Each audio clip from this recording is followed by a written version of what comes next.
esencialista, el proceso esencialista, pues vuelvo al tema, porque han nacido los estudios de la traducción en un mal momento.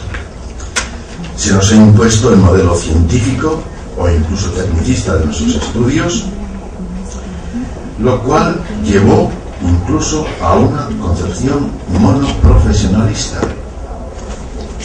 En España, el perfil del egresado es el perfil del experto en traducción técnico-jurídica o médica.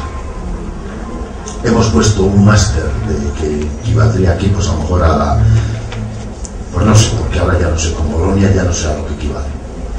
Todavía estamos en ese proceso. Me dijo ayer la profesora Charo Valdivia que por qué no les había explicado qué era Bolonia. Bolonia es un intento de unificar todas las universidades europeas para que un estudio valga en los 27 países que somos. Y entonces nos tenemos que someter a un mismo sistema de créditos, a unas mismas enseñanzas, etcétera, etcétera, cosa que es realmente dificilísimo, porque en Alemania cada profesor, salvando algunas asignaturas propedéuticas, cada profesor pone al comienzo del semestre, bueno, al comienzo no, 4 o 5 meses antes del semestre, propone el tema que quiere dar.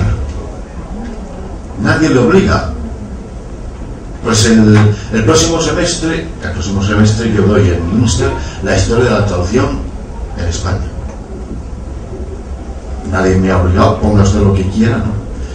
Y claro, homologar todo esto, es decir, todas las mismas disciplinas, etcétera, etcétera, etcétera, pues es muy complicado, y todo esto viene de la doble economización de la universidad, que pretende de la universidad. En el doble sentido de hacerla más económica, reducir a 4 años, y con unos créditos que también se han reducido un poco. ¿Por qué? Porque eso al Estado le cuesta menos, se ahorra un montón de pasta, no italiana, sino de plata, allá lo llamamos pasta. Y por otra parte, pues esa orientación a la industria, a que el egresado salga inmediatamente para incorporarse y que no tenga que depender de ayudas, de becas, etcétera, etcétera. Por eso es una doble economización. Claro, los estudiantes se han sublevado, y cuando la profesora Valdivia estuvo en Madrid estaba pues todo lleno, el hall estaba lleno de tiendas de alumnos que dormían allá para protestar y protestar y protestar, y estuvieron pues algo así como 2 meses, pues se turnaban para protestar contra Bolonia, porque quieren hacer de la Universidad Europea prácticamente una industria, ¿no? Una industria de formación. Y muchos estudiantes no están de acuerdo, piensan que la formación va más allá del pragmatismo industrial. Bueno, pues digo que hoy en día, y sobre todo con Bolonia, pues se pretende el perfil monoprofesionalista, es decir, especializado, que sirva para una cosa, no que sea de una profesionalidad flexible, que sirva para esto, para lo otro. Entonces quieren que salga un buen traductor de perfil especializado en traducción de textos jurídicos. Pues todo es traducción de textos jurídicos. Y efectivamente nosotros, cuando hemos hecho lo que iba a decir, una máster o maestría de posgrado, pues lo primero que se han escogido han sido la traducción médica y la traducción jurídica y técnica bajo el aspecto de la localización. Y la literatura, si hay algún chalao que se dedica a ello, pues bueno, pues ya lo pensaremos. En las 3 universidades de la Comunidad Valenciana, 3 universidades donde hay traducción. Bueno, pues bien, Yo diría que casi se pretende que el traductor sea, no sé si ustedes han leído ese libro, me imagino que no, porque es un tocho enorme de 1000 páginas, pero habrán oído el título, El hombre sin atributos. No se piensen que va la cosa por unas vías divertidas, no. Es el hombre sin atributos. Ulrich es aquel que solo mira, observa la realidad desde el punto de vista de la regla de cálculo. La regla de cálculo y la regla del cálculo. Ese es Ulrich, el hombre sin atributos. Entonces, da la sensación de que se quisiera dar a la disciplina la categoría. ¿Se acuerdan ustedes de esto? Pues de esto estoy hablando implícitamente, de las TICs. Hay metido el pobre hombre entre la máquina. ¿Se acuerdan de la película cómo acababa? Él y ella, él con el bastoncito, yendo por un camino, alejándose hacia el sol, huyendo de los... Es decir, la pérdida de perfil humano. El Ulrich, el hombre sin atributos, es el modelo. Ya digo, parece como si se quisiera dar a la disciplina la categoría de una ingeniería. Y bajo estas circunstancias, pues, se produjo la academización, etcétera, etcétera, y entonces, pues, pechamos con toda esta... Y dado que no podíamos a lo mejor competir, que las técnicas de información eran cuestiones de ingenieros, pues nosotros nos dedicamos a especular y a especular y a especular, y de ahí se produjeron todas esas teorías que ayer vimos. Estoy intentando explicar un poco en el contexto. Crítica de la teoría de la traducción y crítica de la historia o de la falta de historia. ¿Por qué no está la historia? Señores míos, bien fácil. ¿Qué le importa a un técnico? Que sí que le debería importar.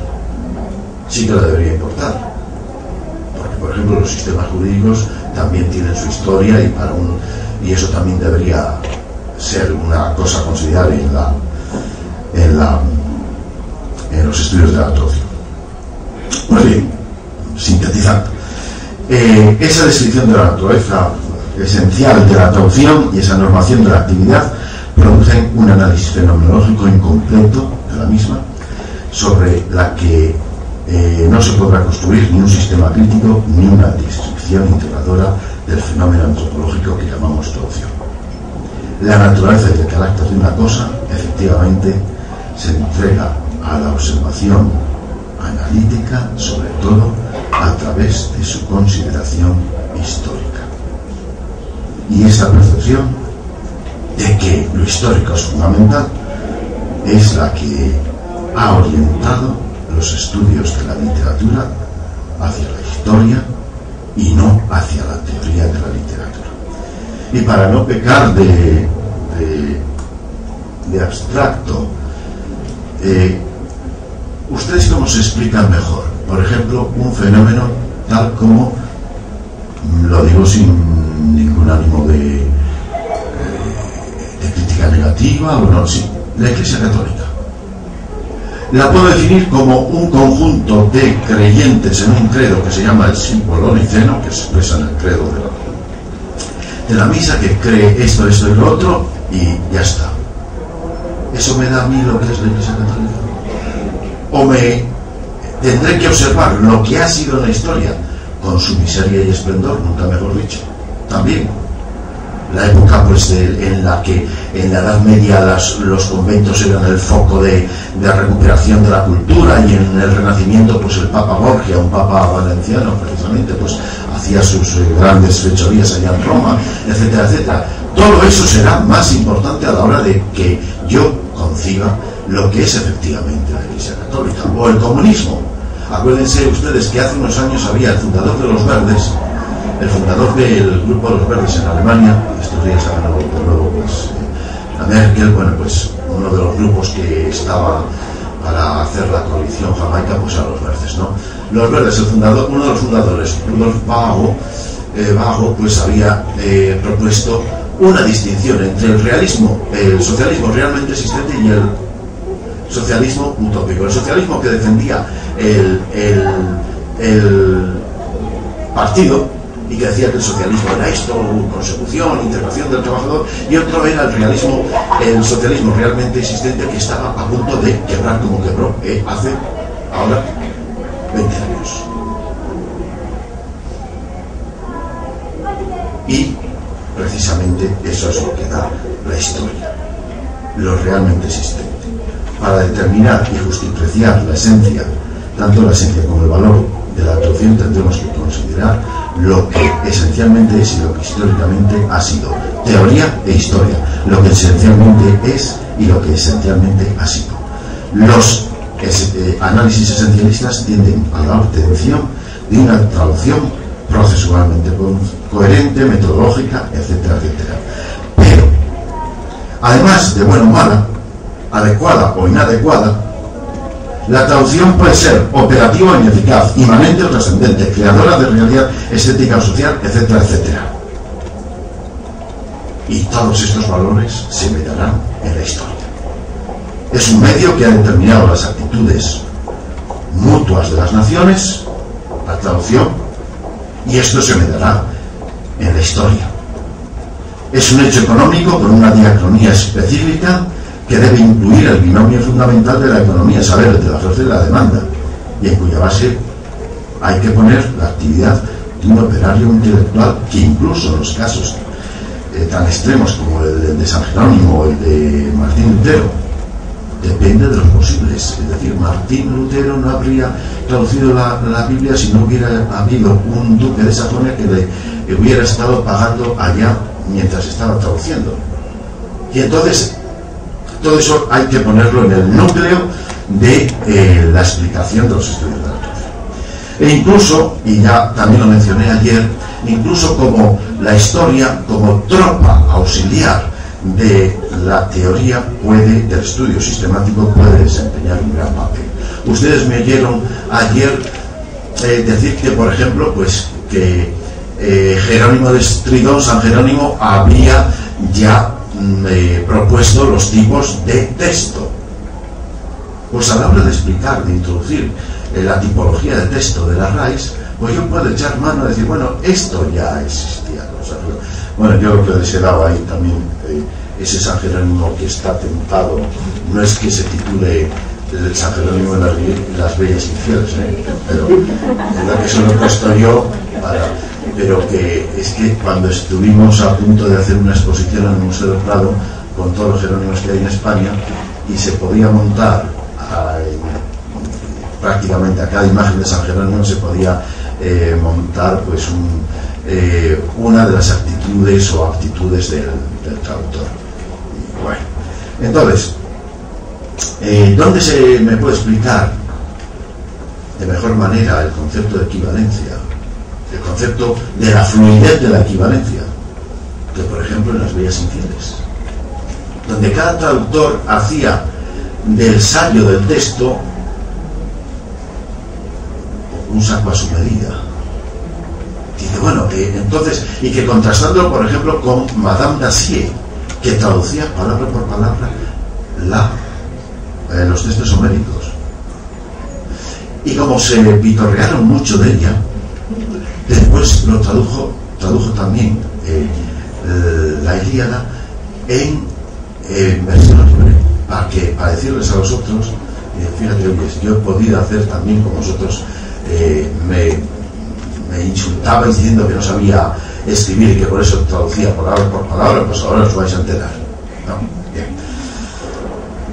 Por eso digo que la historia puede ser también una tropa auxiliar muy valiosa a la hora de explicar el sistema. De hecho, en algunos pasajes de las historias, de los manuales de tautología, se hace alguna alusión pues a que o bien Dolé pues hizo un decálogo, o que Jerónimo hizo esto, dejó de hacer lo otro. Pero yo creo que es que habría que integrarlo, porque yo propuse ayer las teorías modernas, pero es que antes de esas pues hay una treintena de clásicas que, por cierto, son más iluminadoras porque son a base de vivencias, son a base de metáforas, de símiles, que es lo que a nosotros nos da pues un poco pues de no solo ilumina la inteligencia, sino que capta la sensibilidad.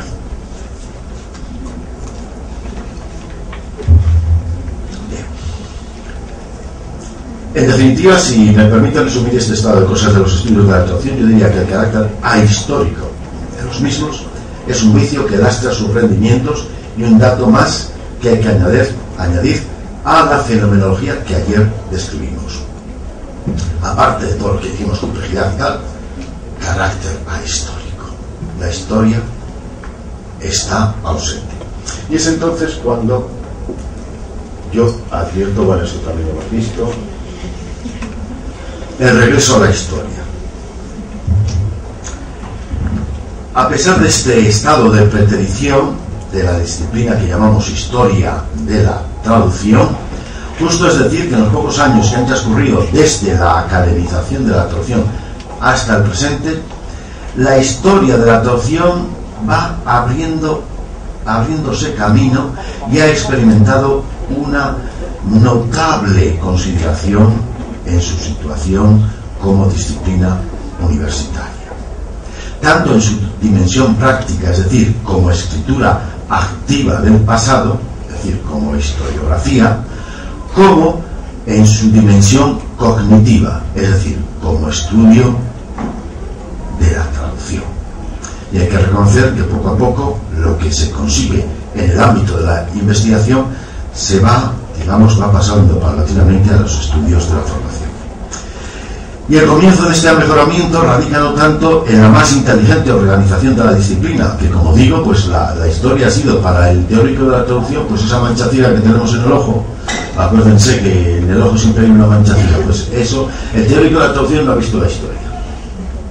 Entonces no es que este mejoramiento haya venido del teórico de la traducción, sino que ha venido de toda una serie de intelectuales de gran prestigio que ya lo mencionamos ayer, pues han puesto el pensamiento sobre la traducción